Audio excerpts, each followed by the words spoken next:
بسم الله الرحمن الرحيم الحمد لله نحمده ونستعينه ونستغفره ونعوذ بالله من شرور أنفسنا ومن سيئات أعمالنا من يهده الله فلا مضل له ومن يضلل فلا هادي له أشهد أن لا إله إلا الله وحده لا شريك له وأشهد أن محمدا عبده ورسوله يا أيها الذين آمنوا اتقوا الله حق تقاته ولا تموتن إلا وأنتم مسلمون يا أيها الناس اتقوا ربكم الذي خلقكم من نفس واحدة وخلق منها زوجها وبث منهما رجالا كثيرا ونساء واتقوا الله الذي تساءلون به والأرحام إن الله كان عليكم رقيبا يا أيها الذين آمنوا اتقوا الله وقولوا قولا سديدا يصلح لكم أعمالكم ويغفر لكم ذنوبكم ومن يطع الله ورسوله فقد فاز فوزا عظيما أما بعد فإن أصدق الحديث كتاب الله وخير الهدى هدى النبي صلى الله عليه وسلم وشر الأمور محدثاتها وكل محدثة بدعة وكل بدعة ضلالة وكل ضلالة في النار. Para hadirin yang dimuliakan Allah Subhanahu wa taala. Alhamdulillah pada pagi menjelang siang di hari ini kita masih diberikan kemudahan, diberikan taufik dan pertolongan oleh Allah Subhanahu wa taala untuk melangkahkan kaki kita di tempat yang mulia ini, di salah satu rumah di antara rumah-rumah Allah Subhanahu wa taala, di taman di antara taman-taman surga. Semoga apa yang kita lakukan mendapatkan ridho dan pahala yang besar di sisi Allah Subhanahu wa taala. Para jamaah yang Allah muliakan, kembali kita melanjutkan pembahasan dari kitab Al-Kabair. Benar di Al-Kabair. Khawatirnya salah kitab yang di bawah ini. Al-Kabair yaitu dosa-dosa besar. Sekali lagi kita mempelajari buku ini untuk kita jauhi. Kita mempelajari dosa-dosa besar untuk kita ketahui dan kita jauhi dan kita hindari. Karena kalau kita tidak tahu dosa-dosa besar itu apa saja, dikhawatirkan kita jatuh dalam perbuatan dosa besar tersebut tanpa kita sadari. Kita masuk kepada pembahasan al-ghulul minal ghanimah wa min baitil mal wa zakat, yaitu dosa besar yang ke-19 kalau di buku bahasa Arab yang saya pegang, yaitu tentang ghulul.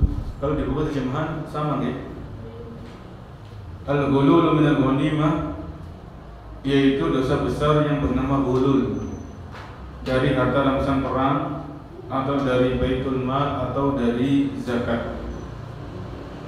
Sebelum kita bacakan ayat dan hadis yang dibawakan oleh Al-Imam Ad-Dhahabi, ghulul itu merupakan salah satu bentuk pengkhianatan terhadap harta.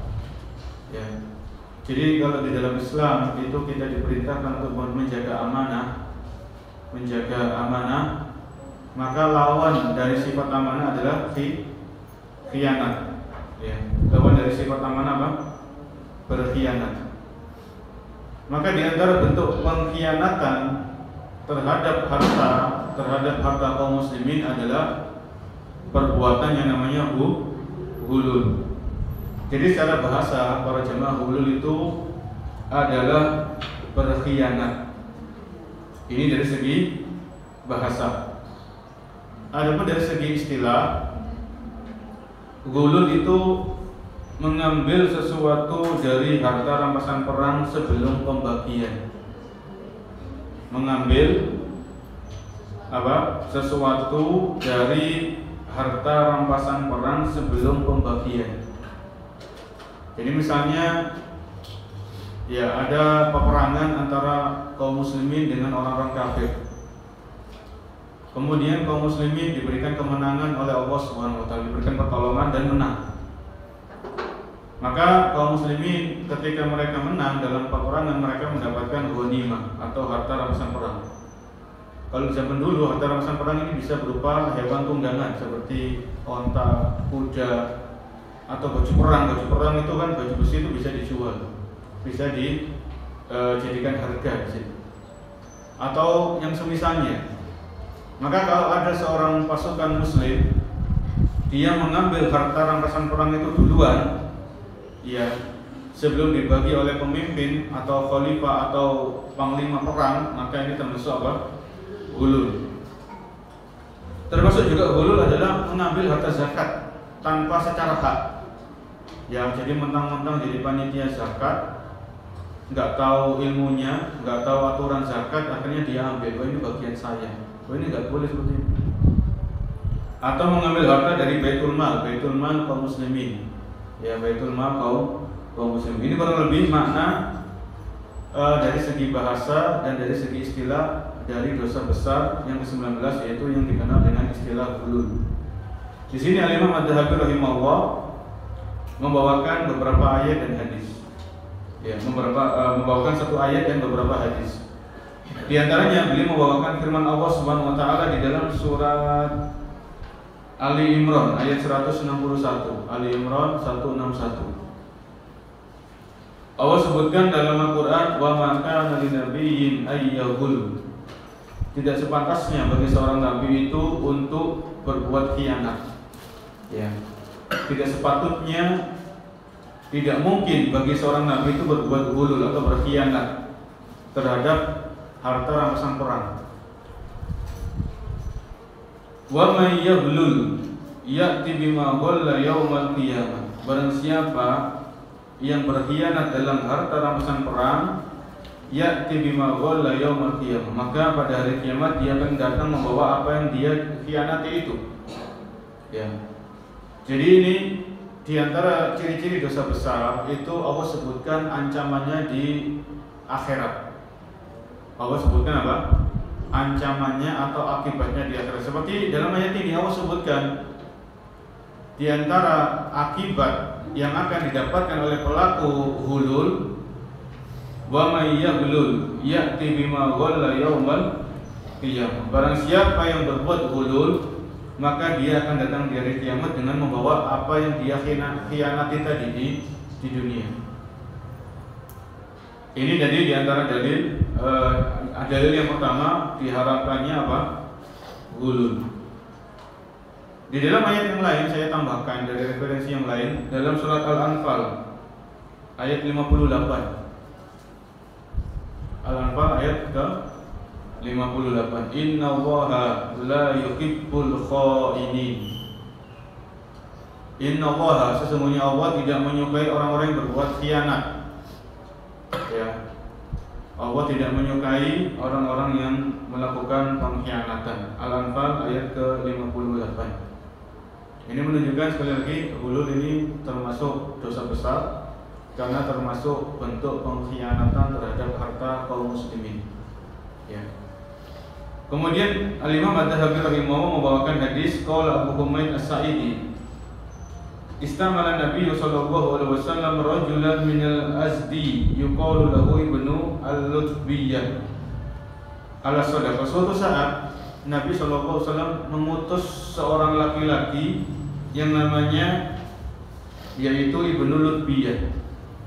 Ibnu Lutbiyyah. Jadi Rasulullah mengutus orang ini untuk mengambil harta zakat. Ya, kamu datang ke tempat ini, ke tempat fulan, hitung hartanya, audit. Kalau memang sudah wajib, maka keluarkan zakatnya. Ini di zaman Nabi seperti itu, Pak. Jadi pemerintah kaum muslimin itu jemput bola. Dilihat ya, dicek orang-orang Islam yang punya harta itu diaudit. Jadi ada petugasnya datang, hitung nisabnya, kemudian haulnya. Kalau sudah sampai haul dan sampai nisab, maka seketika itu pula dikeluarkan zakatnya. Ya. Jadi ini tugasnya pemerintah kaum muslimin itu jemput bola dalam masalah zakat. Kembali kepada hadis ini, jadi pernah suatu saat Nabi itu mengutus seorang laki-laki untuk memungut harta zakat, bukan memungut pajak ya, tapi memungut harta zakat. Falamma qadima, ketika laki-laki itu datang, qala hadza lakum wa hadza udiya ilayya. Setelah laki-laki tadi selesai tugasnya, namanya Ibnu Lutbiyah tadi. Namanya Ibnu Lutbiyah. Maka laki-laki tadi mengatakan, hadza lakum, ini bagian kalian, ini zakat. Ya, ini harta zakat yang sudah saya kumpulkan, serahkan. Wa hadza udiya ilayya, dan saya dapat hadiah ini. Jadi Ibnu Lutbiyah mengatakan saya dapat hadiah ketika saya bekerja memungut zakat, saya dapat hadiah dari orang kaya yang saya pungut zakatnya. Faqama Nabi sallallahu alaihi wasallam ala mimbar. Kemudian Nabi melihat hal itu, Ibnu Lutbiyah ini dapat hadiah ketika menjalankan tugasnya, maka Nabi langsung naik mimbar. Beliau menyampaikan pejangan, nasihat. Fahamidallaha wa asna alaihi. Maka Nabi Muhammad sallallahu alaihi wasallam memuji Allah. Summa qala, kemudian beliau mengatakan, amma ba'du fa inni astamilu rajula minkum. Sesungguhnya aku telah memerintahkan salah seorang di antara kalian untuk memungut harta zakat. Fa yaqul, kemudian tiba-tiba dia mengatakan, hadza lakum wa hadza udiya ilayya. Ini harta zakat saya serahkan kepada kalian, ini adalah hadiah untukku. Ya. Kata orang tadi, ini dinukil sama Nabi sallallahu alaihi wasallam disebutkan. Afala jalasa fi baiti abihi wa ummihi hatta ta'tiyahu hadiyatuhu in kana shadiqan. Ya. Tidaklah orang tadi Ibnu Lutbiyah itu tinggal aja di rumahnya, di rumah bapaknya dan ibunya. Apakah kalau dia diam di rumah ada yang ngasih hadiah atau tidak? Jawabannya tidak. Tidak ada yang ngasih hadiah. Ya. Wallahi la ya'khudhu ahadun minkum syai'an bighairi haqqin illa laqiyahu yahmiluhu yaumal qiyamah. Demi Allah, tidaklah salah seorang dari kalian mengambil sesuatu yang tanpa haknya kecuali dia bertemu dengan Allah, dia akan membawa apa yang dia curangkan, apa yang dia khianati dan di hari kiamat. Fala a'rifanna rajulan minkum laqiyahu yahmilu ba'iran lahu rugha aw baqaratan laha khuwa aw syatan tay'aru. Summa rafa'a yadayhi wa qala Allahumma hal ballaghtu. Ya, jadi Nabi memberikan ancaman bagi orang-orang yang diberikan tugas, kemudian di saat melaksanakan tugas dia mendapatkan hadiah.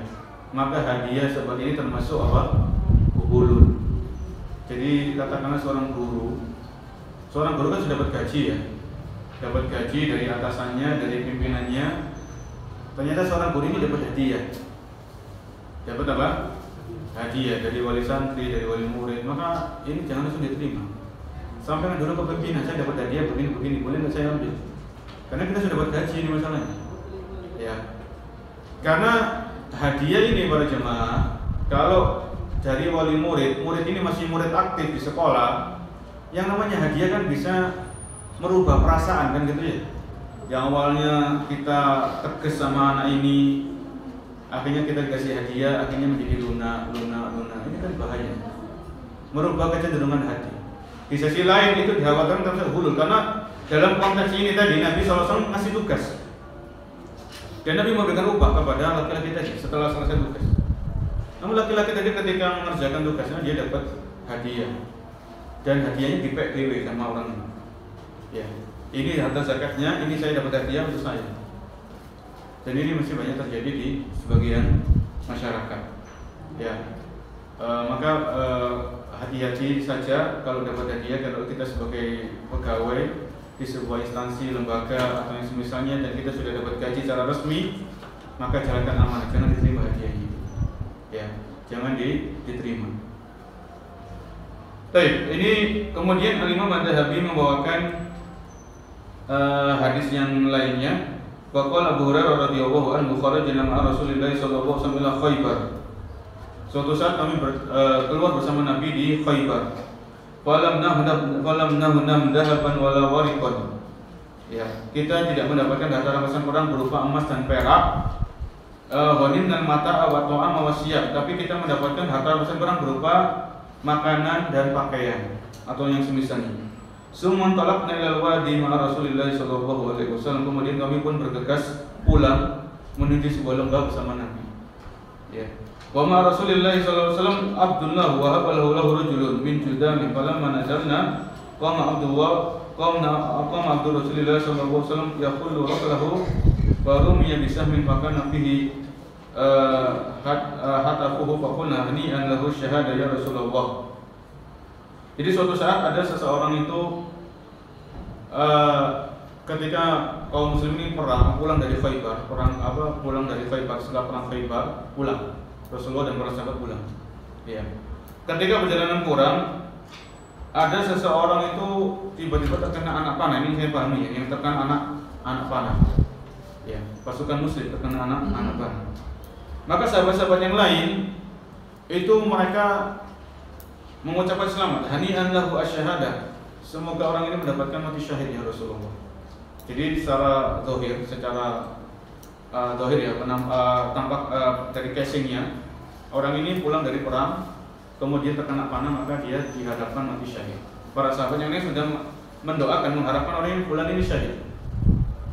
Kemudian apa kata Nabi? Faqala kalla. Tidak. Ya, walladzi nafsu Muhammad biyadihi. Demi zat yang jiwa Muhammad berada di tangannya, yaitu demi Allah, inna syamlata la ta'tahu alaihi nar. Akhadha min al-ghanaim yawma Khaybar lam tusibhal maqasid. Jadi laki-laki ini Syamlah, kalau dari zamannya apa itu Syamlah itu? Inna syamlah la ta'tahu alaihi nar. Akhadha min al-ghanaim yawma Khaybar lam tusibhal maqasid. Jadi intinya, saya belum cek ini terjemahan dari Syamlah. Laki-laki tadi ketika pulang dari apa, perang apa tadi? Perang Khaybar. Ya, perang Khaybar. Ternyata laki-laki tadi itu sudah menyimpan harta rampasan perang, diambil duluan. Diambil apa? Diambil duluan, disimpan. Kemudian ketika perjalanan pulang, orang ini terkena panah, akhirnya orang ini meninggal. Maka sahabat-sahabat yang lain menilai orang ini mati apa? Mati syahid. Tapi Nabi mengatakan tidak. Ya, karena orang tersebut telah mengambil sesuatu dari rampasan perang yang belum dibagi. Ya. Dan nanti harta rampasan perang ini yang diambil padahal belum dibagi, ini nanti jadi api neraka baginya di hari kiamat. Oh, ini tegas para jemaah. Ya. Jadi walaupun orang itu berjihad di jalan Allah Subhanahu wa taala, kemudian meninggal terbunuh di jalan Allah, tapi kalau orang ini berbuat khianat, yaitu mengambil harta rampasan perang sebelum dibagi oleh pemimpin kaum muslimin, maka orang ini diancam dengan azab neraka. Ya. Ini menunjukkan bahwasanya hulul ini termasuk dosa besar dan termasuk pengkhianatan terhadap harta kaum muslimin. Kemudian kalau misalnya ini dalam kehidupan kita sehari-hari ya, kalau kita jadi panitia kurban ya. Panitia apa? Kurban. Kalau belum dibagi sama panitianya, jangan kita ngambil bagian duluan. Ya. Hati-hati saja. Kalau kita jadi panitia, kita bagian ini, sudah, nanti kalau sudah selesai semuanya, ketua panitianya bagi, kamu dapat sekian ini, sudah, itu yang kita terima. Jangan ketika masih bekerja, masih beraktivitas jadi panitia korban, kemudian kita sudah nyimpan duluan. Ini bagian saya nanti. Yang bagus-bagus dibeli, ditimbang sekian. Oh, ini bahaya bersama. Hati-hati. Ya, hati-hati. Kita jadi panitia korban itu harus dilandasi dengan keikhlasan, karena itu ibadah, karena itu ta'awun 'alal birri wat taqwa, tolong menolong dalam kebaikan dan ketakwaan. Itu adalah ibadah sosial. Maka kita harus menjaga keikhlasan. Jangan sampai kita mengambil bagian sebelum itu dibagi oleh panitia yang secara resmi. Baik. Kemudian faqariban nasu faja'a rajulun bi syirakin aw syirakaini faqala syirakun aw syirakaini minan nar. Pada suatu saat Rasulullah SAW dan para sahabat selesai perang. Ya. Selesai perang, dapat harta rampasan perang tapi belum dibagi. Dapat harta rampasan perang tapi belum dibagi. Ternyata ada seseorang itu yang menyembunyikan tali sendal, tali sendal. Kalau kita pakai sandal swallow itu kan ada talinya ya, ada jepitnya itu. Ya, itu orang ini menyembunyikan satu tali sendal, dua tali sendal, disembunyikan. Kalau zaman dulu itu kan sesuatu yang berharga ya, zaman itu ya. Kalau zaman kita ini nggak ada yang menyembunyikan itu. Kalau tali sendal kan paling 5.000 atau 10.000 ya dapat, nggak ada orang yang menyembunyikan seperti itu. Tapi zaman dulu hal seperti ini bisa jadi mahal karena dari kulit misalnya. Apa kata Nabi? Faqala syirakun aw syirakan minan nar. Barang siapa yang menyembunyikan tali sendal satu atau dua, maka itu termasuk bagiannya di neraka. Muttafaqun alaih, riwayat Bukhari dan Muslim. Ya. Ini bahaya. Jadi harta hulul ini walaupun remeh, sepele, tapi itu tetap diancam dengan neraka, azab neraka. Wa akhraja Abu Dawud min hadis Amr bin Syu'aib bin Nabihi an jaddihi anna Rasulullah sallallahu alaihi wasallam wa Abu Bakar wa Umar haraqu mata al-ghali wa darabuhu. Disebutkan dalam hadis riwayat Abu Dawud dari Amr bin Syu'aib, dari ayahnya, dari kakeknya, bahwasanya Rasulullah sallallahu alaihi wasallam dan Abu Bakar dan Umar pernah memberikan hukuman kepada orang-orang yang mengambil harta rampasan perang sebelum dibagi, yaitu dengan dipukuli orang. Maksudnya dipukul ini untuk mendidik ya, untuk memberikan efek jerah bagi yang lain ketika ketahuan. Kalau nggak ketahuan, maka hukumannya diserahkan kepada Allah Subhanahu wa Ta'ala. Ada orang mengambil harta rampasan perang, mungkin panglima perang nggak tahu, pasukan lain nggak tahu, tapi Allah Maha tahu. Ya.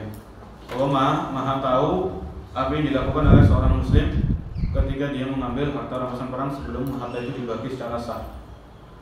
Wa qala Abdullah bin Amr kana ala saqali Rasulillah sallallahu alaihi wasallam rajulun yuqalu lahu karirah. Ya, karirah. Fama tafaqala Nabi sallallahu alaihi wasallam wa dahu yanzuruna ilayhi fa wajadu ibatan qad ghallaha.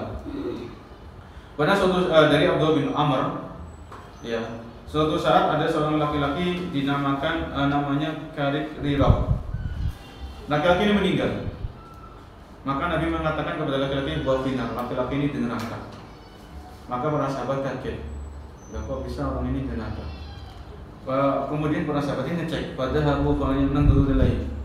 Ya, setelah dicek bahwa jadu aba atan qadqalla, maka didapatkan laki-laki mengambil semacam pakaian yang sudah disembunyikan. Pakaian dari harta rampasan sudah disembunyikan, sudah di keep dulu ya, namanya apa, di keep dulu, dicek dulu itu, diambil dulu. Ya. Maka ini sangat gamblang dan sangat jelas ayat tadi, ayat di Al-Qur'an dan beberapa hadis, beberapa kisah yang terjadi di zaman Nabi, bahwasanya di sana ada orang-orang yang mereka mengambil harta rampasan perang sebelum harta itu dibagikan, namanya hulul. Ya. Ya, tabiat manusia itu kan senang sama harta, Pak Jemaah. Kan begitu ya. Silau sama harta itu. Jadi ketika menang enggak sabar gitu. Enggak sabar. Ya, ini semuanya ada hikmahnya pastinya. Ya, ini ada hikmahnya. Allah menguji, Pak Jemaah. Allah menguji diri kita semuanya dengan masalah harta ini diuji. Ya. Jadi disebutkan dalam hadis, fitnah terbesar bagi umat Islam secara umum, laki-laki atau perempuan, muslim atau muslimah, itu adalah fitnah harta, kan begitu ya. Jadi secara umum fitnahnya kaum muslimin, laki-laki atau perempuan, itu adalah fitnah harta. Adapun secara lebih khusus lagi, fitnah yang menimpa bagi laki-laki muslim itu adalah fitnah wanita. Fitnah wanita, ya. Ini secara khusus bagi kaum laki-laki. Ada secara umum laki-laki atau perempuan, muslim dan muslimah, fitnah yang menimpa kaum muslimin adalah fitnah, masalah fitnah harta. Wa fil babi ahadits katsir wa yatibadhu fi babil zulmi. Ya. Dalam pembahasan ini masalah hulul sebenarnya banyak hadis kata Imam Madhabi, tapi beliau cukupkan apa yang beliau sebutkan dalam buku beliau ini. Kemudian beliau memberikan penjelasan Imam Madhabi rahimahullah, wa dzulmu ala salasati aqsam. Zalim itu gambarannya, rinciannya itu ada 3 macam. Zalim itu ada tiga macam. Ya, ada berapa? Ada macam. Ini yang dikatakan oleh Imam Dhabi ini berkaitan zalim kepada sesama manusia, sesama makhluk, qablu minan nas. Karena ada zalim yang berkaitan dengan hubungan seorang muslim, seorang hamba kepada Allah Subhanahu wa taala, yaitu yang mana syirik. Syirik ini zaliman. Allah sebutkan dalam surat Luqman, ya, la tusyrik billahi inna syirka la dzulmun adzim. Janganlah kau melakukan kesyirikan, karena kesyirikan itu adalah kezaliman yang paling agung. Jadi kalau masalah hablum minallah, kezaliman seorang hamba yang maksudnya antara hamba dengan Allah Subhanahu wa taala, maksudnya hamba ini menzalimi dirinya karena dia berbuat syirik. Allah Maha Kaya, Allah Maha Kuasa. Seandainya manusia berbuat kesyirikan, maka Allah tetap Maha Kaya dan Maha Kuasa, tidak mempengaruhi kekuasaan Allah Subhanahu wa taala. Adapun yang disebutkan oleh Imam Dhabi ini berkaitan dengan hak sesama manusia, hak sesama makhluk. Yang pertama, aklul mali bil batil, zalim dalam masalah harta. Zalim dalam masalah harta, ini hati-hati. Ya, ini karena manusia itu suka sama harta. Wa tuhibbunal mala hubban jamma. Sesungguhnya kalian suka sama harta hubban jamma. Kecintaan yang sangat mendalam itu Allah ceritakan, Allah sebutkan dalam Al-Quran. Allah yang menciptakan manusia dan Allah paham dan tahu tabiat manusia itu bagaimana. Ya, tidak bisa kita hindari. Wa tuhibbunal mala hubban jamma. Wa innahu lihubbil khairi lasyadid. Wa innahu lihubbil khair. Khair di sini kata para ulama adalah harta. Wa innahu lihubbil khairi lasyadid. Sesungguhnya manusia itu sangat cinta, sangat senang kepada hartanya. Ya. Makanya kalau seseorang itu sangat cinta kepada harta, maka rawan berbuat kezaliman. Yang kedua, kezaliman yang kedua, zulmul ibadi bil qatli wad darbi wal kasri wal jirah. Kezaliman berupa pembunuhan atau pemukulan, ya, atau melukai, penjarahan, ya, atau yang semisalnya. Ini bentuk yang kedua, yaitu bentuk penumpahan darah, dolim dalam masalah darah. Ya, ini juga bahaya. Karena yang pertama kali diperhitungkan oleh Allah, kalau hablum minallah itu adalah sholat. Kalau hubungan kita dengan Allah itu yang pertama kali dihisab adalah sholat. Adapun kalau hubungan kita dengan sama makhluk, sama manusia, yang pertama kali dihisab adalah masalah darah. Masalah apa? Darah. Dan di zaman kita para jemaah memang ini sangat disayangkan ya, terjadi banyak pembunuhan. Pembunuhan seperti hal sepele, kayak hal-hal yang remeh-temeh gitu, kayak nggak ada apa-apanya. Ini sangat disayangkan. Maka marilah kita bertakwa kepada Allah, hati-hati dalam masalah penumpahan darah. Baik, yang ketiga, zulmul ibadi bisyatmi wal latmi wasabi wal qadfi. Kezaliman dalam masalah kehormatan dengan mencaci maki, menfitnah, melaknat, menghina, menuduh dengan tuduhan dusta. Ini sifatnya zalim dalam masalah kehormatan, membuli, ya, riba. Ini bisa dikategorikan kezaliman yang ketiga. Jadi kezaliman secara umum itu dalam masalah harta, dalam masalah darah, dan dalam masalah kehormatan atau privasi. Maka ini semuanya diharamkan. Nabi SAW pernah bersabda ketika beliau haji wada. Jadi seumur hidup Nabi itu hajinya sekali. Allah berikan kesempatan beliau haji cuma sekali, itu pun haji wada, haji perpisahan. Maka di antara isi khutbah beliau ketika haji, beliau mengatakan SAW, inna dima'akum wa amwalakum wa aradakum alaikum haramun kahurmati yaumikum hadha fi syahrikum hadha fi baladikum hadha. Apa kata Nabi? Inna dima'akum, sesungguhnya darah-darah kalian, wa amwalakum, dan harta-harta kalian, wa aradakum, dan kehormatan-kehormatan kalian itu haram. Maksudnya seseorang nggak boleh mengambil harta saudaranya dengan cara yang batil. Seseorang nggak boleh menumpahkan harta darah saudaranya dengan cara yang batil. Seseorang nggak boleh menurunkan kehormatan saudaranya, menjelek-jelekan kehormatan saudaranya dengan cara yang batil. Ini nggak boleh. Makanya Nabi tegas, haramun, sesungguhnya harta kalian, kehormatan kalian, darah-darah kalian itu adalah sesuatu yang haram. Maksudnya jangan dilanggar. Kahormati yaumikum hadha, sebagaimana kehormatan hari kalian ini, yaitu hari Arafah. Setahu saya ini beliau sampaikan ketika haji, ketika khutbah di Arafah. Wa fi syahrikum hadha, di bulan kalian ini, di bulan Dzulhijjah. Bulan Dzulhijjah salah satu 4 bulan yang utama. Ya, ada Dzulqa'dah, Dzulhijjah, Al-Muharram, sama Rajab. Ini selain Ramadan ya. Ramadan itu sudah banyak yang tahu keutamaannya. Selain Ramadan ini ada 4 bulan yang utama. Dzulqa'dah, Dzulhijjah, Al-Muharram, sama Rajab. Makanya Nabi mengatakan wa fi syahrikum hadha, di bulan kali ini, di bulan Dzulhijjah. Fi baladikum hadha, di negeri kali ini, yaitu di kota Makkah. Jadi ini semuanya mulia. Harinya hari Arafah, bulannya bulan apa? Dzulhijjah, tempatnya kota Makkah. Semuanya utama semua.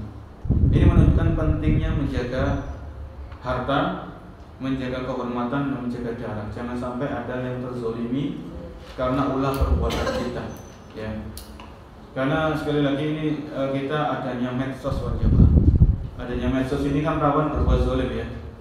Dalam masalah tulisan, dalam masalah ucapan. Maka marilah kita berhati-hati. Marilah kita berhati-hati. Kemudian Imam Adz-Dzahabi membawakan hadis bahwa Rasulullah sallallahu alaihi wasallam la yaqbalu Allahu salatan bi ghairi tahurin.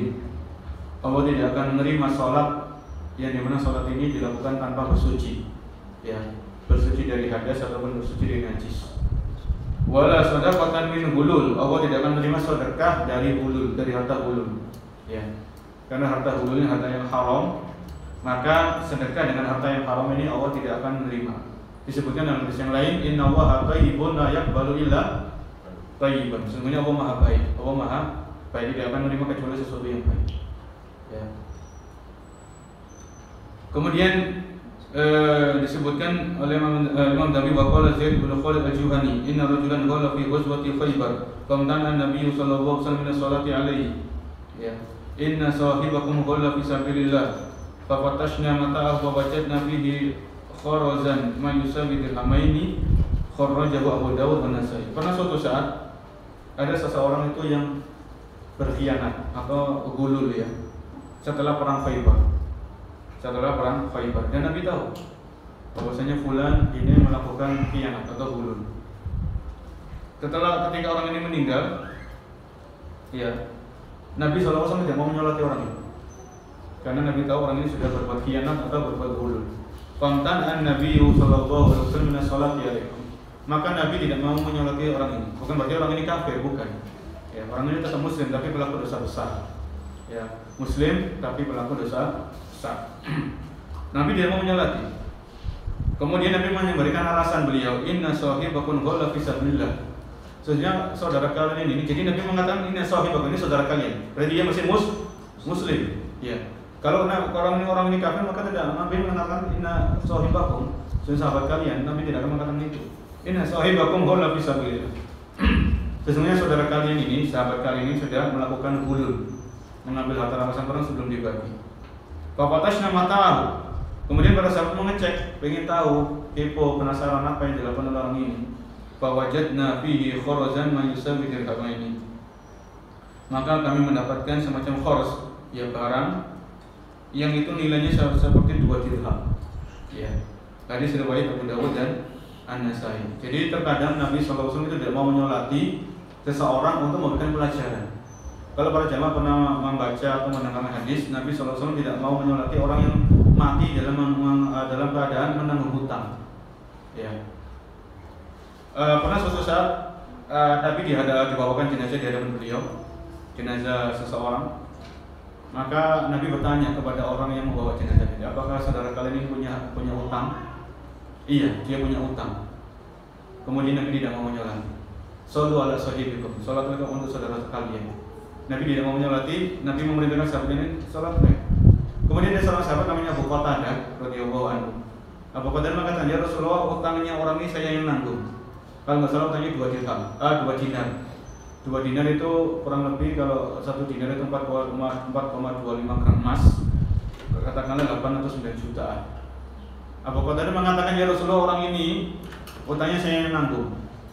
Ya, akhirnya Rasulullah mau menyolati orang tersebut. Setelah menyolati, besok harinya ditanya, apakah kamu sudah melunasi utangnya orang tadi? Sudah ya Rasulullah. Ini baru Rasulullah kenal.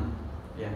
Ini menunjukkan supaya memberikan efek jerah para jemaah, memberikan efek jerah kepada orang yang masih hidup supaya tidak meremehkan masalah hutang. Ya. Tidak meremehkan masalah hutang. Sebagaimana tidak boleh meremehkan masalah hulul, pengkhianatan ini tidak boleh. Sampai Nabi tidak mau menyolati tadi. Beliau memerintahkan sahabat yang lain untuk menyolati jenazah tersebut. Qala Imam Ahmad manalamu anna Nabiy sallallahu alaihi wasallam taraka salat ala ahadin illa ala al-ghal faqatil nafsihi. Kami tidak mengetahui bahwasanya Nabi sallallahu alaihi wasallam meninggalkan salat menyolati jenazah kecuali kepada orang yang hulul atau orang yang membunuh dirinya sendiri atau orang bunuh diri. Ya, ini pengetahuan Imam Ahmad. Tapi dalam riwayat yang lain sebagaimana disebutkan dalam hadis-hadis yang sahih, Nabi juga tidak menyolati orang yang meninggal dalam keadaan meninggalkan atau nanggung hutang. Ya. Ini tadi berkaitan dengan dosa besar yang ke-19, kurang lebih dosa besar yang namanya al-hulul, yaitu berbuat curang, berbuat khianat terhadap harta kaum muslimin.